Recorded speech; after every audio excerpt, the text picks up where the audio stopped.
Hello, everybody, and welcome to today's very special edition of the Coaching Crowd podcast, which is all about our new book released today, Deciding to Coach. So I'm here today, Jo Wheatley, with my friend and co-host and co-author, Zoe Hawkins. Hi, co-author indeed. Exciting to be able to finally use that for real. It's out there in the world today. And the reason we want to bring this podcast to you today is obviously a big milestone in Jo and I's journey, but a milestone that I believe many coaches will go on themselves as they decide to put pen to paper. And there's probably lots of questions. Well, we know there's lots of questions from our community around how did you get your book? How did you get your book deal? How did you bring it to life? What was it like writing it? How did you come up with the stuff to write in the first place? So many questions. And so we thought we'd just share our experience in this celebration today of the book finally being on sale. So where should we begin? Oh, wow, I'll probably begin in the fact that, we met 20 odd years ago and we began working together in Good Company 11 years ago. I think 11 years ago, and for a long period of those 11 years we have known that we would write a book and we would reference it often. It didn't have a title. The book that we've written and released today is something that has evolved out of that feeling. So perhaps let's talk about how we got to write it. So the book title is probably not the book we thought we would write, is it? Actually, when we sat down, we actually went away on a retreat to start writing our book, and the first part of writing the book was deciding what was the book going to be, because as Jo said, for many years we've been talking about writing, and I know we have a number of books inside of us, and once we've got over this one we probably will start thinking about another one. But this one was really thinking about the beginning of our journey and the beginning of us becoming a coach, the beginning of many of our clients who come on our coaching training. And we were reflecting on actually all the clients that we've coached ourselves and the people who come on our training courses. And we started to think about who are these people and what do they need? And the book Deciding to Coach has come from really reflecting on our experiences with our clients and the questions that they bring, and often the turmoil that they come, at that crossroads of like, oh gosh, like I know I need something more, but I don't know what it is. And I really want to help and serve other people. And I really like what I hear about coaching, but can I really make that leap from the corporate world? Like, what would it be like? And we found many books throughout the years about coaching, but not many about business strategy. And we wanted to bring both that piece around coaching alongside the reality of what it is to be a coach. And that's kind of where we ended up after many late night discussions around what that book could be. So the book is in two parts, as you say. So there is the helping you to make the decision about whether deciding to be a coach or trained to be a coach is right for you. And in many ways, that's an extension of this podcast that you're listening to and have been listening to since day one with us. And the second part is based on when we started out in coaching, we would see other people that appeared to be successful in coaching, but you couldn't access them. You couldn't find out how are they doing that and how can I model some of that or work out if that's a good fit for me. And for us, we want to share with other people, the benefit of our experience as a catalyst or a stimulus. Doesn't have to be the exact way that we've done it, because we want to empower other people and we want to ensure that as many people as possible have access to high quality ethical coaching. And training to be a coach is one thing, but actually getting to work as a coach is a separate thing. So we think there's heaps of value in the book, which you can buy today on Amazon, either as a Kindle version or as a paperback version. And that feels so strange to say, but also bursting with pride. And I know, for me, talking to my children about the experience of writing the book and that, mummy's got a book coming out and finally that day is here, and to have a copy of the book that they can actually hold and I can write in the front cover of it, and maybe in 200 years time somebody else further down the family is going to pick that dusty book off a bookshelf and see it, is a it's an amazing thing, and it's part of our legacy, I think, that we want to be able to create in the world. And we hope that it inspires you listening and the people in our communities, the Coaching Crowd community, and our students on our coaching training programs, that it's possible. If we can do it, so can all of you, if you Absolutely. want to. Definitely. And I think there's part of the book, deciding to coach. Obviously, we've shared it's about just making the decision. It's also about the business strategy. But you know what? I think it's more than that. I think as a coach, one of the things when I reflect back on the start of my coaching training, and people would come to coaching trying to make a decision, I had no idea how to coach people on how to make decisions, because you have a pros and cons list, and then you kind of work out which option is best. And then the client's still confused. And you're like, oh, so how do you coach decisions? And I think what we've actually poured into this book is not just the coaching journey that somebody might want to go on to make a decision, and then the business journey that they might choose to go on in setting up, but actually as a coach, how do you help people? How do you facilitate coaching in order to help people make decisions that are truly aligned with who they are? And so whether you've already made your decision to have to be a coach, and you already have a thriving business, there is something in this for coach practitioners around, okay, let's have a look at the process that we're taking people through at making a confident and aligned decision. And we have thrown all of our years of experience into helping people to do that. So yeah, we are just really, really proud of it, and very excited for today. Yeah, we are often told that we are overgivers, aren't we? And I think the book still has a flavor of that. So there are lots of coaching activities in the first half of the book that you could use with your clients, but also for yourself. So yeah, if we go back to the writing of it, we actually joined a mastermind, a business mastermind last year, because we were at the stage in our business where we were looking around and we're thinking, who do we know that's at a similar stage in their business, and who can stimulate and challenge us around that side of the business. We'd invested lots in our coaching CPD over the years, but we felt that this was an area to focus on. And we chose a mastermind where having our book published was part of that. And so we have worked with the company to support us to do that. And I remember the first conversation with the publisher about the fact that it was two of us.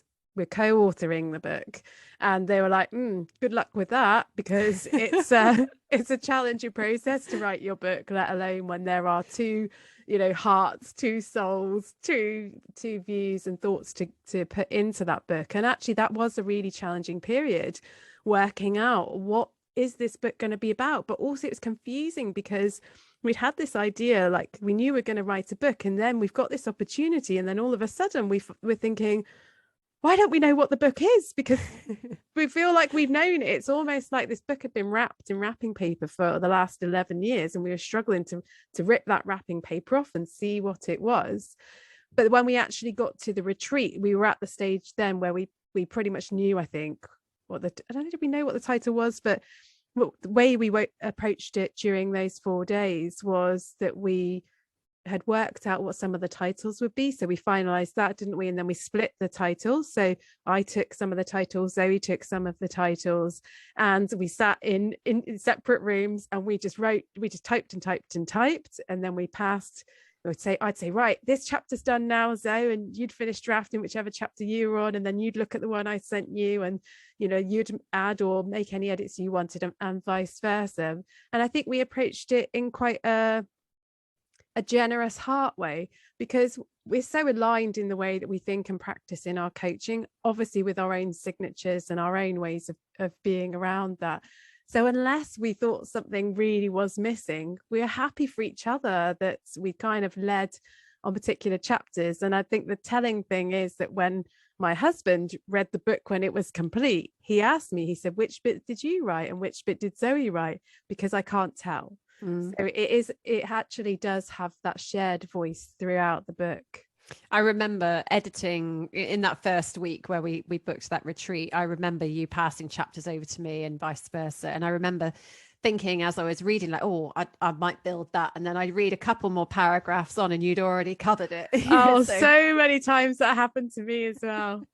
Yeah. And I think it just actually the writing part of it was really joyful because it's the stuff that we talk about all the time, like on this podcast. It's the stuff we train, it's what we do with our clients. And so actually to be able to sit down and have space to pour that into something, that was the joyful part. I think the getting started, absolutely, I'd underrated how hard that getting started part would be, like defining the structure of the book, defining the blueprint, I guess is what we call it, wasn't it? The book blueprint. What was the journey that we were taking the client for, and actually writing the book for one reader.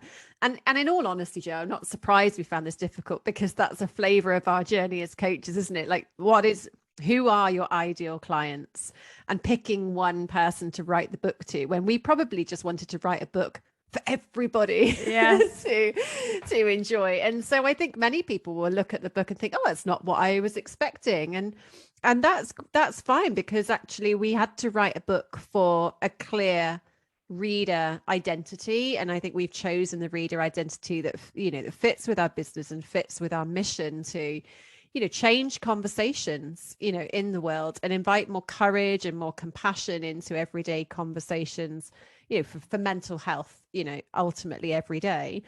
And and doing that when you make that decision is quite liberating, because then it makes the process joyful and easy and exciting.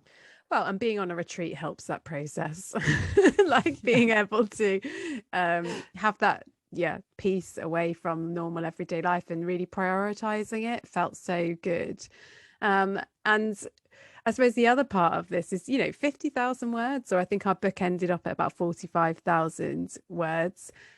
It's not actually a lot. Like, it sounds a lot, but the same thing as people find when they're writing the assignments on the coach training program, they start off thinking, oh my goodness, how am I going to write all those words? And then actually their biggest problem is getting the word count down so that it's within the limit.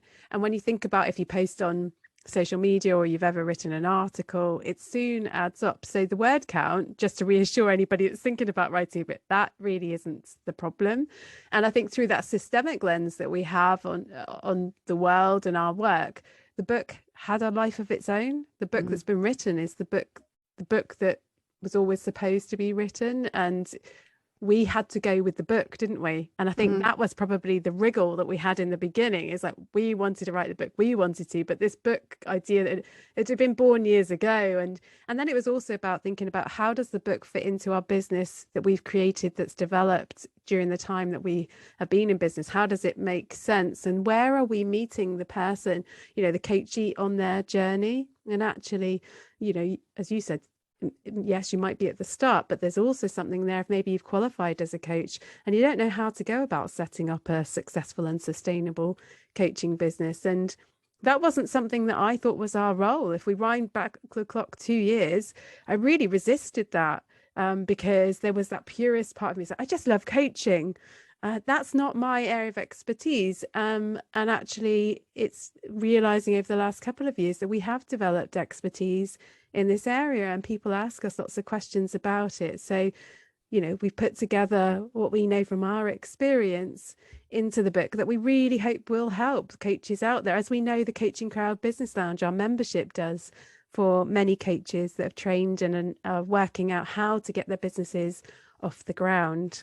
Yeah. And the thing is, when you come and train as a coach, you're only making an impact if you're coaching clients. And for many people, that is about securing paid work, and clients. And yes, there's internal coaching. And we talk a little bit about that in the part 2 of the book, don't we? That even if you're an internal coach working within an organization, the principles of setting up your coaching business, they still apply, because you still need to know who you are as a coach, your coach identity. How are you going to get the message of coaching out within your organization? So there are some things that are relevant to internal coaches. And obviously there's loads in there for people who are going to be independent coaches or going into business with others as coaches. And how do you kind of bring that together? And we also talk about that decision around, do you go into coaching on your own, or do you go into business with somebody else? So obviously Joe and I have a lot of experience of working as a duo, in this coaching space. We have our own private practices of clients, but we do have a lot of shared work, both in organizations and elsewhere. So we talk about that because that's not something that we had any advice on in getting started. We sort of fell into partnership with each other, and I'm glad that we did. It's a decision that was a great one that we stand by. But actually, it would have been helpful to have had some insights around, what would that look like, and what are some of the things that we could think about. So we cover a lot of ground in the book, I think. Yeah. And then, so you write the book, you've got a draft, you're like, oh, right, okay. Then it goes, you're kind of aligned on it. Then it goes for proofreading. No, it goes for editing.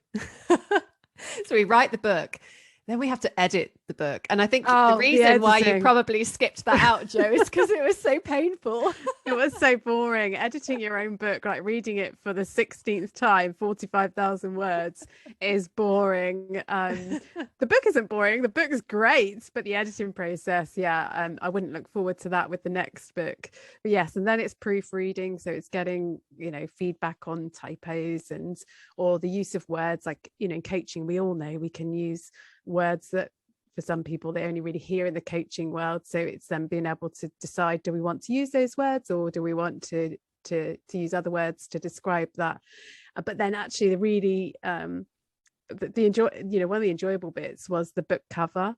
That was amazing. Yeah, that's such an exciting part. The briefing. So I think we're lucky because we have a strong brand, and we knew that we wanted the book to look like our brand and be recognizable. And I also had I wanted it to be able to be on a coffee table, like I think interior design. That was part of the brief that I gave the designer. And when he revealed it was, it's nerve-wracking because you're thinking, somebody's poured their heart and soul into creating a book design for us. What if we don't like it?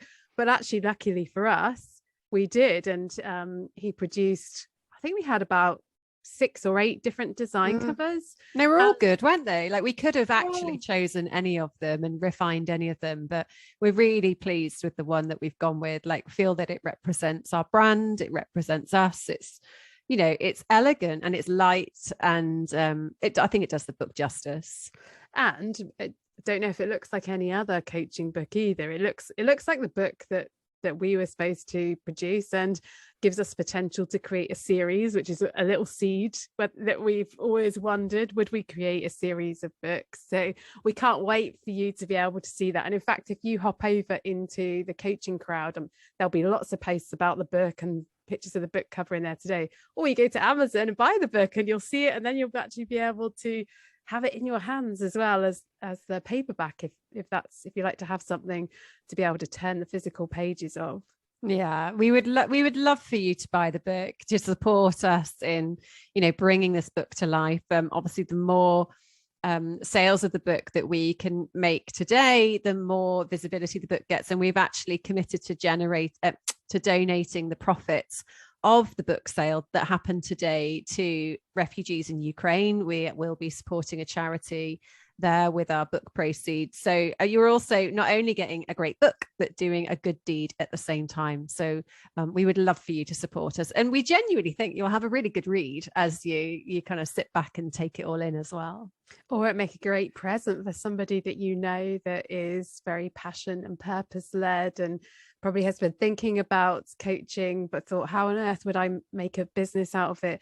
Because if you're already in a well-paid role, you're quite far on in your career, it can be a bit daunting to think about that. But you're not going back to the beginning, you're drawing on all of your knowledge, skills and experience as a platform to add your coaching skills onto. So there are lots of ways to be able to self-publish these days. You can self-publish on Amazon, you can create yourself a KDP account and so on. So there are lots of people out there who can support you with that. And we've got somebody coming into our Coaching Crowd Business Lounge that's going to be sharing all about that with our Business Lounge members. So if that's something that you're interested in, then check out igcompany.co.uk/lounge. I would definitely say the one thing that would have got in my way before all of this process would have been how how can I publish the book? And I would say, do you know what? Park that. You don't actually need that to write the book. So get started. If writing is obviously something that you're keen to do and a passion that you have, is just start thinking, what's the book that you would write? Maybe it's a small ebook, maybe it's an introductory book. It doesn't have to be a 50,000 word manuscript, but if you have a message that you want to share with the world, then start putting that down. Get pen, get paper, get a laptop, whatever your tools of the trade are, and just start. And then once you have some of that, then you can start to dig into the hows and wherefores of how you're going to get that published. And as Jo said, there are people who can help you with that process, as can we in our business lounge. So yeah, I hope that this has been fun for you. It was fun for us just to be able to mark the occasion, share a little bit behind the scenes, bring to life the project that you will be seeing a lot of if you follow us on socials today. And come and join in and celebrate with us. And we will put the link to purchase the book in the show notes. Thank you so much for continuing to support us, and look forward to you joining us on next week's podcast.